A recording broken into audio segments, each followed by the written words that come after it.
नमस्कार विद्यार्थी मित्रांनो. द्वितीय वर्ष कला अर्थशास्त्र स्पेशल पेपर 1 अर्थात मायक्रो इकॉनॉमिक्स किंवा सूक्ष्म अर्थशास्त्राच्या व्याख्यान क्रमांक 3 मध्ये मी प्राध्यापक संभाजी पगार आपणा सर्वांचे सहर्ष स्वागत करतो. मागील व्याख्यानामध्ये आपण सूक्ष्म अर्थशास्त्र आणि अर्थशास्त्र याच्या व्याख्यांचा आपण अभ्यास केलेला आहे.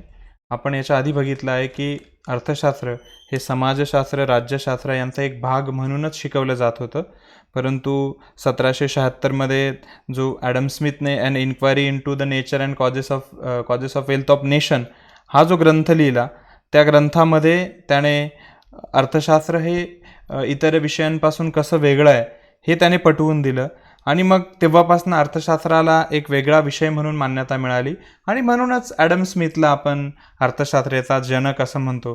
हे आपण मागील लेक्चरला अभ्यासलेलं आहे.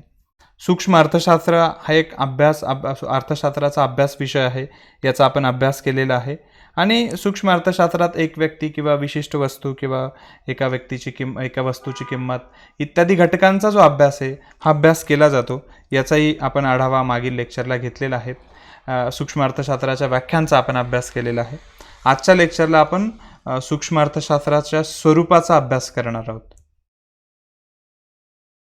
सूक्ष्म अर्थशास्त्राचं स्वरूप आपण मुद्द्यानुसार जर अभ्यासायचं ठरवलं तर त्यापैकी पहिला जो मुद्दा आहे हा म्हणजे अर्थव्यवस्थेतील विशिष्ट आर्थिक घटकांचाच अभ्यास हा सूक्ष्म अर्थशास्त्रात केला जातो. आपण ज्यावेळी सूक्ष्म अर्थशास्त्राच्या आणि अर्थशास्त्राच्या व्याख्यांचा अभ्यास करत होतो त्यावेळी आपण सूक्ष्म अर्थशास्त्राच्या व्याख्येमध्ये बघितलं आहे की सूक्ष्म अर्थशास्त्रामध्ये विशिष्ट कुटुंब किंवा विशिष्ट उद्योग संस्था किंवा एका वस्तूची किंमत अशा विशिष्ट घटकांचाच अभ्यास जो आहे हा विशिष्ट घटकांचाच अभ्यास केला जातो. याच्यात समग्रपणे संबंध अर्थव्यवस्थेचा अभ्यास केला जात नाही आणि म्हणून सूक्ष्म अर्थशास्त्रामधील ज्या काही अभ्यास विषय आहेत हे अभ्यास विषय विशिष्ट आर्थिक घटकांसंदर्भातीलच असतात हे यातून स्पष्ट होते. याच्यानंतरचा पुढचा जो मुद्दा आहे तो म्हणजे आंशिक समतोल. आता अर्थशास्त्रामध्ये आणि त्यातली त्यात सूक्ष्म अर्थशास्त्रामध्ये समतोलाला अनन्यसाधारण महत्त्व त्या ठिकाणी आहे. आता अर्थव्यवस्थेमध्ये एका विशिष्ट क्षेत्रात होणाऱ्या समतोलास आपण आंशिक समतोल असं त्या ठिकाणी म्हणतो. आणि ज्यावेळी आपण संतुलनाचा विचार करतो किंवा समतोलाचा विचार करतो, उदाहरणार्थ आपण किमतीचा किंवा किमतीच्या संतुलनाचा जर समजा विचार केला तर आपणास माहिती आहे की एखाद्या वस्तूची जी काही किंमत आहे ही किंमत त्या वस्तूचा मागणी आणि पुरवठा ज्यावेळी समान होतो त्यावेळी ह्या वस्तूची किंमत जी आहे ती किंमत त्या ठिकाणी निश्चित होते आणि तिलाच आपण समतुलित किंमत किंवा इक्विलिब्रियम प्राईस असं त्या ठिकाणी म्हणतो. आता याच्यात निश्चितपणे अभ्यास करत असताना हे जे आंशिक समतोल आहे हा आंशिक समतोल कशा पद्धतीने होतो, ही जी काही संतुलित किंमत आहे ती संतुलित किंमत कशा पद्धतीने निश्चित होते या सूक्ष्म अर्थशास्त्रात त्या ठिकाणी स्पष्ट केलं जातं.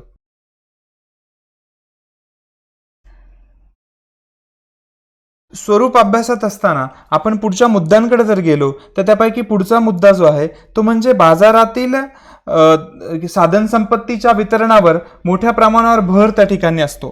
आता साधन सामुग्रीचं किंवा साधन संपत्तीचं वितरण म्हणजे काय, तर उत्पादन करत असताना उत्पादनात आपल्याला काही मूलभूत उत्पादन घटक आवश्यक असतात. जसं भूमी, श्रम, भांडवल, संयोजन हे आपले उत्पादनाचे घटक आहेत आणि हे उत्पादनाचे घटक आपण उत्पादन प्रक्रियेमध्ये सहभागी करून घेत असतो आणि हे उत्पादनाचे घटक आपण उत्पादन प्रक्रियेत सहभागी करून घेतले की त्यांना आपण मोबदला देत असतो. उदाहरणार्थ भूमीला आपण खंड देत असतो, श्रमिकाला आपण वेतन देत असतो, भांडवलाला आपण व्याज देत असतो, तर संयोजकाला आपण नफा देत असतो. आणि मग हे जे हे जे काही साधन संपत्तीचं वितरण आहे हे साधन संपत्तीचं वितरण हे कशा पद्धतीने केलं जातं किंवा त्याची सैद्धांतिक जे काही विश्लेषण आहे ते कशा स्वरूपाचं आहे याचा अभ्यास हा सूक्ष्म अर्थशास्त्रात केला जातो. उदाहरणार्थ जमिनीचा खंड कसा ठरतो किंवा वेतन कसं ठरतं किंवा जो नफा आहे तो नफा कसा ठरला जातो या संदर्भात अनेक सिद्धांत आहेत. तर त्या सिद्धांतांच्या आधारावर निश्चितपणे हे जे काही आंशिक विश्लेषण आहे ते आंशिक विश्लेषण या समग्र लक्ष अर्थशास्त्रात केलं जातं. याच्यानंतर पुढचा जो मुद्दा आहे तो म्हणजे बाजाराधिष्ठित अर्थव्यवस्था या ठिकाणी गृहीत धरलेली आहेत. आपण ज्यावेळी वेगवेगळे दृष्टिकोन बघतो तर त्या वेगवेगळ्या दृष्टिकोनामध्ये सनातनपंथीय दृष्टिकोन असेल किंवा नवसनातनवादी दृष्टिकोन असेल, तर सनातनवादी अर्थशास्त्रज्ञांनी निश्चितपणे बाजाराधिष्ठित अर्थव्यवस्था जी आहे ती बाजाराधिष्ठित अर्थव्यवस्था मान्य केलेली आहे. आणि ही सूक्ष्मलक्ष्य अर्थशास्त्रात ही बाजाराधिष्ठित अर्थव्यवस्था आहे, ती बाजाराधिष्ठित अर्थव्यवस्था निश्चितपणे महत्त्वाची मानली जाते. म्हणजे बाजाराधिष्ठित अर्थव्यवस्था म्हणजे काय, तर मागणी आणि पुरवठ्यानुसार जी किंमत निश्चित होते त्याला आपण निश्चितपणे बाजाराधिष्ठित अर्थव्यवस्था असं म्हणतोय.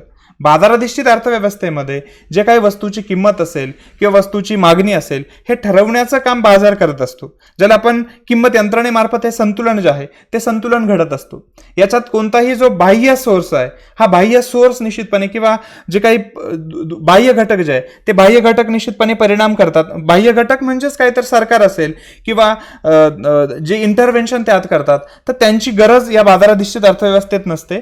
आणि सूक्ष्मलक्ष्य अर्थशास्त्रात ही अर्थव्यवस्था बाजाराधिष्ठित आहे असं त्या ठिकाणी. पुढचा मुद्दा जो आहे हा म्हणजे वस्तुनुरूप घटक जे आहेत ते घटक महत्वाचे आहेत. आता ज्यावेळी सूक्ष्मलक्ष्य अर्थशास्त्राचा आपण व्याख्या बघत होतो त्यावेळी आपण बघितलंय की विशिष्ट वस्तू किंवा विशिष्ट उद्योग संस्था, विशिष्ट एखाद्या वस्तूची किंमत, अशा विशिष्ट घटकांचाच अभ्यास किंवा त्या वस्तुनुरूप घटकांचा अभ्यास हा सूक्ष्मलक्ष्य अर्थशास्त्रात त्या ठिकाणी केला जातो. आणि ह्या विश्लेषणाला सूक्ष्मलक्ष्य अर्थशास्त्रात त्या ठिकाणी महत्त्व आहे.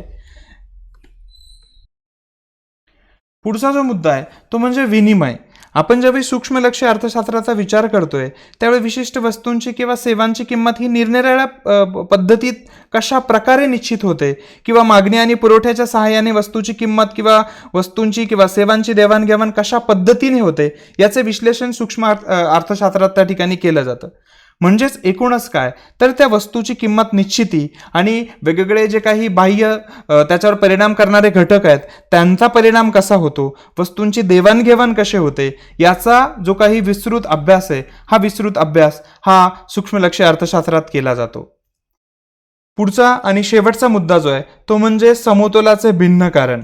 आता अंशलक्ष्य अर्थशास्त्रात ज्यावेळी आपण किमतीतील बदलाद्वारे मागणी आणि पुरवठ्यात बदल होतो हे आपण स्पष्ट करतो, त्याच वेळी व्याजदरातील बदलामुळे किंमत आणि बचत किंवा गुंतवणुकीत यांच्यात बदल होतात हे मान्य करणं त्या ठिकाणी गरजेचं आहे. परंतु समग्र लक्ष्य अर्थशास्त्रात उत्पन्नातील बदलणारे अर्थव्यवस्थेतील जे बदल आहेत ते होतात असं त्या ठिकाणी मानलं जातं. अशा प्रकारे आपणास सूक्ष्म लक्ष्य अर्थशास्त्राचं स्वरूप जे आहे ते स्वरूप स्पष्ट करता येईल. धन्यवाद.